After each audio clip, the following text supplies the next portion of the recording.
Hello, Master Key, Part 1. Number 1. That much gathers more is true on every plane of existence, and that loss leads to greater loss is equally true. Number 2. Mind is creative.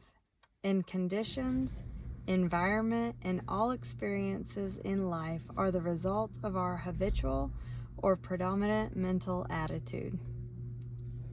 Number 3.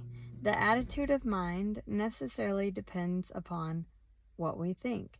Therefore, the secret of all power, all achievements, and all possession depends upon our method of thinking. Number 4. This is true because we must be before we can do, and we can do only to the extent which we are, and what we are depends on what we think. We cannot Number 5. We cannot express powers that we do not possess. The only way by which we may secure possession of power is to become conscious of power. And we can never become conscious of power until we learn that all power is from within. Number 6. There is a world within, a world of thought and feeling and power, of light and life and beauty, and although invisible, its forces are mighty. Number 7. The world within is governed by mind. When we discover this world, we shall find the solution for every problem, the cause for every effect, and, since the world within is subject to our control, all laws of power and possession are also within our control. Number 8. The world without is a reflection of the world within. What appears without is what has been found within. In the world within may be found infinite wisdom, infinite power, and infinite supply of all that is necessary, waiting for unfoldment, development, and expression. If we recognize these potentialities in the world within, they will take form in the world without.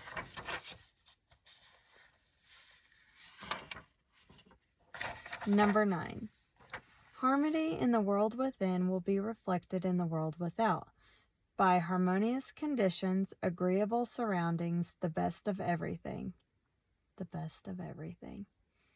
It is the foundation of health and a necessary essential to all greatness, all power, all attainment, all achievement, and all success. Number 10. Harmony in the world within means the ability to control our thoughts and to determine for ourselves how any experience is to affect us. Number 11. Harmony in the world within results in optimism and affluence.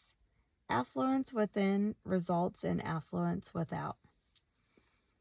Number 12. The world without reflects the circumstances and the conditions of the consciousness within. Number 13. If we find wisdom in the world within, we shall have the understanding to discern the marvelous possibilities that are latent in this world within, and we shall be given the power to make these possibilities manifest in the world without. Number 14. As we become conscious of the wisdom in the world within, we mentally take possession of this wisdom, and by taking mental possession, we come into actual possession of the power and wisdom necessary to bring in manifestation the essentials necessary for our most complete and harmonious development.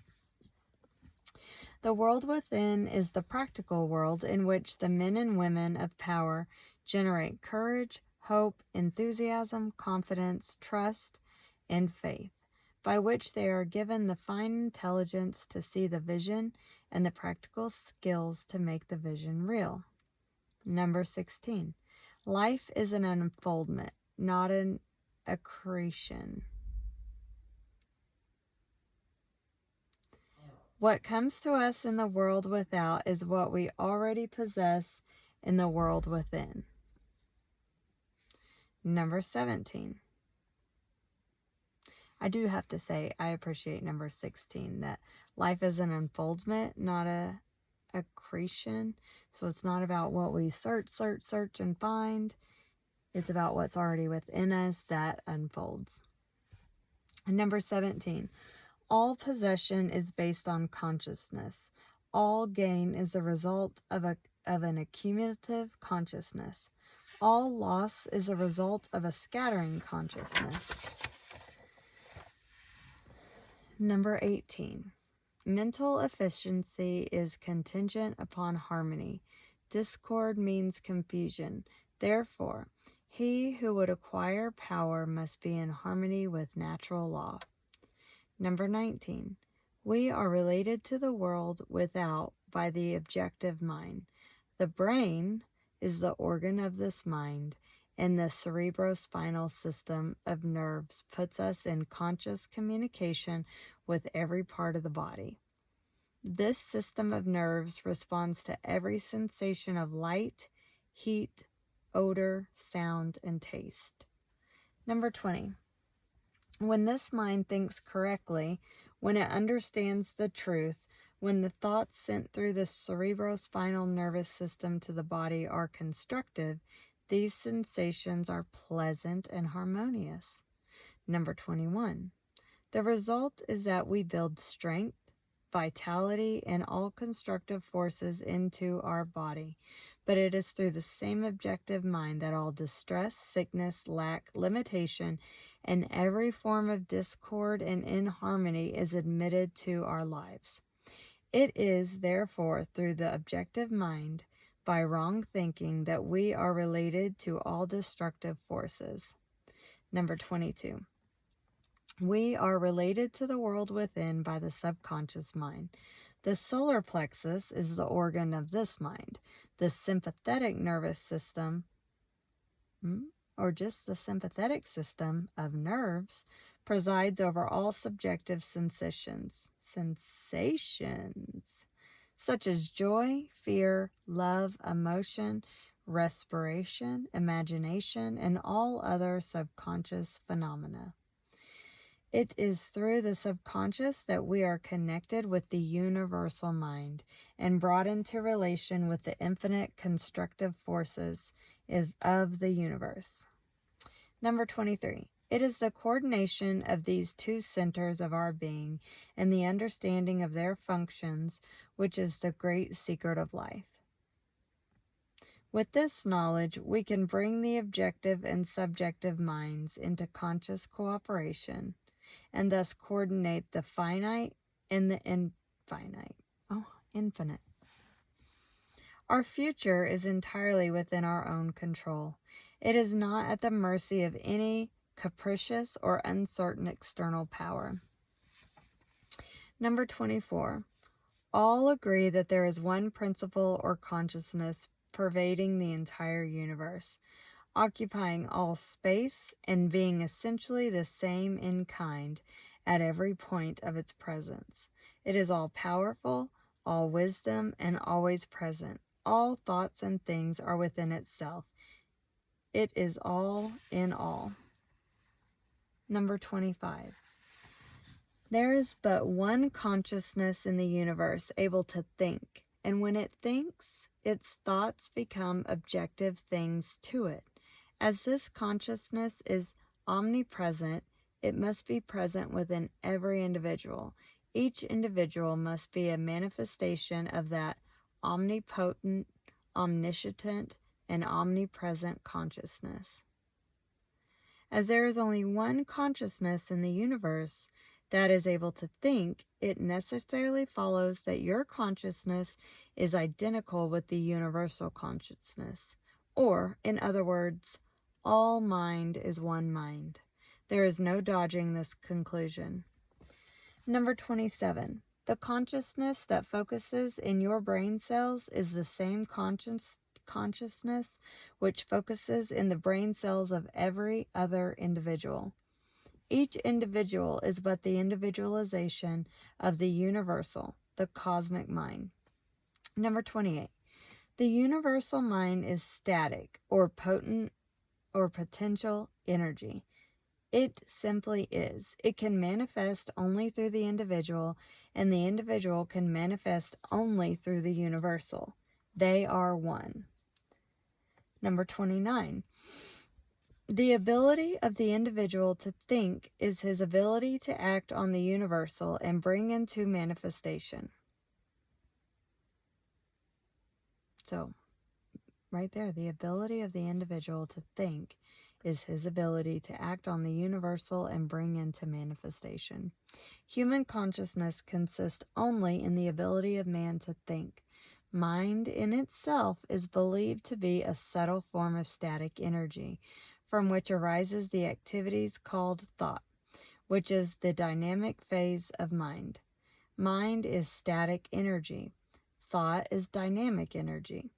The two phases of the same thing. Thought is therefore the vibratory force formed by converting static mind into dynamic mind.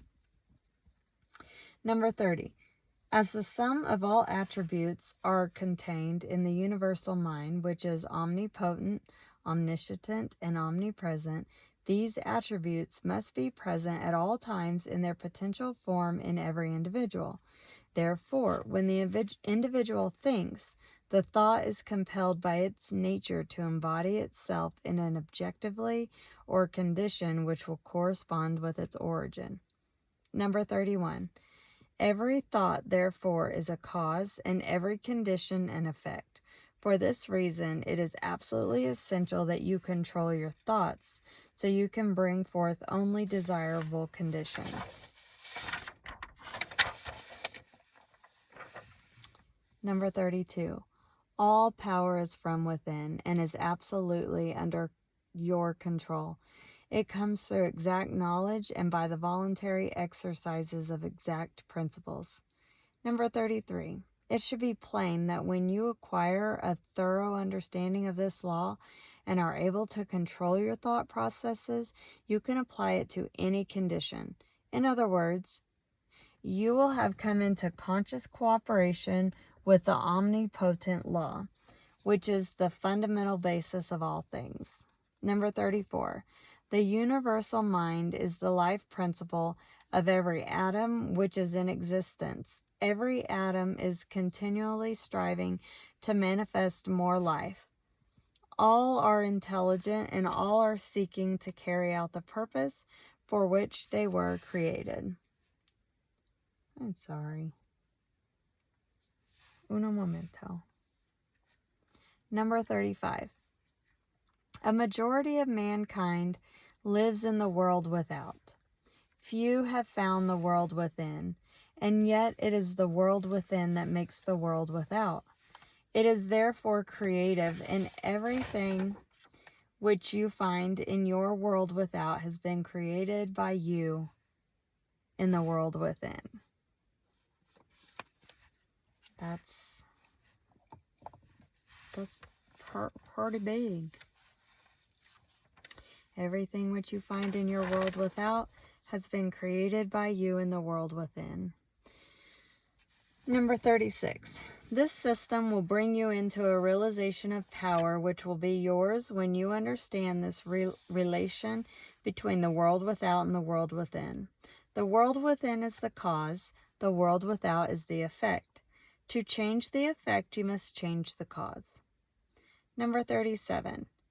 You will at once see that this is a radically new and different idea. Most men try to change effects by working with effects. They fail to see that this is simply changing one form of distress for another.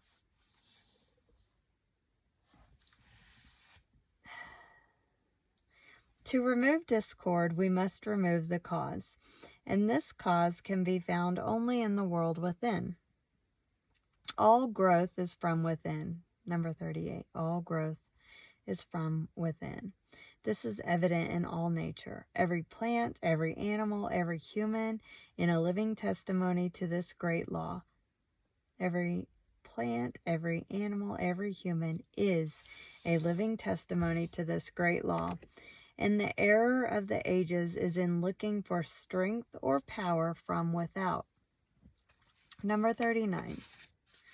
The world within is the universal fountain of supply, and the world without is the outlet to the stream. Our ability to receive depends on our recognition of this universal fountain, this infinite energy in which each individual is an outlet, and so is one with every other individual. Number 40.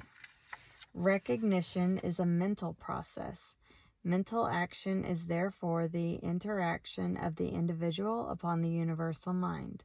And as the universal mind is the intelligence which pervades all space and animates all living things, the mental action and reaction is the law of causation.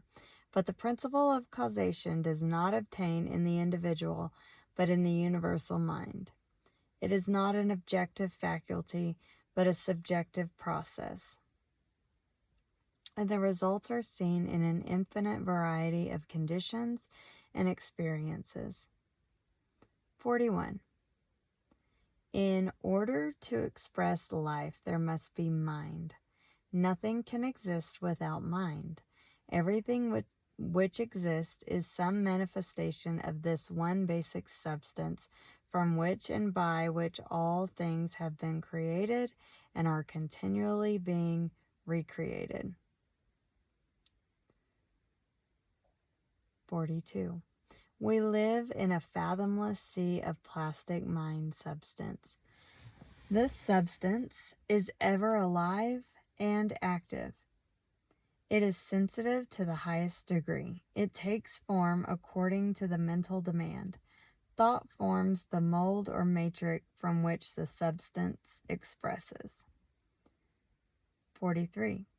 Remember that it is in the application alone that the value consists, and that a practical understanding of this law will substitute abundance for poverty, wisdom for ignorance, harmony for discord, and freedom for tyranny. And certainly there could be no greater blessing than these from a material and social standpoint. 44. Now make the application. Select a room where you can be alone and undisturbed. Sit erect, comfortably, but do not lounge. Let your thought roam where they will, but be perfectly still from 15 minutes to half an hour.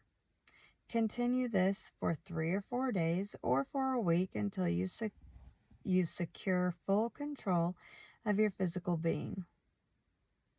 45. Many will find this extremely difficult. Others will conquer it with ease. But it is absolutely essential to secure complete control of the body before you are ready to progress. Next week, you will receive instructions for the next step.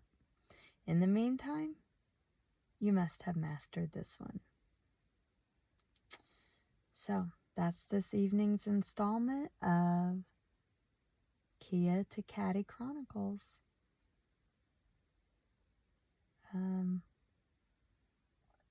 Here's to sitting still. That's the end of part 1.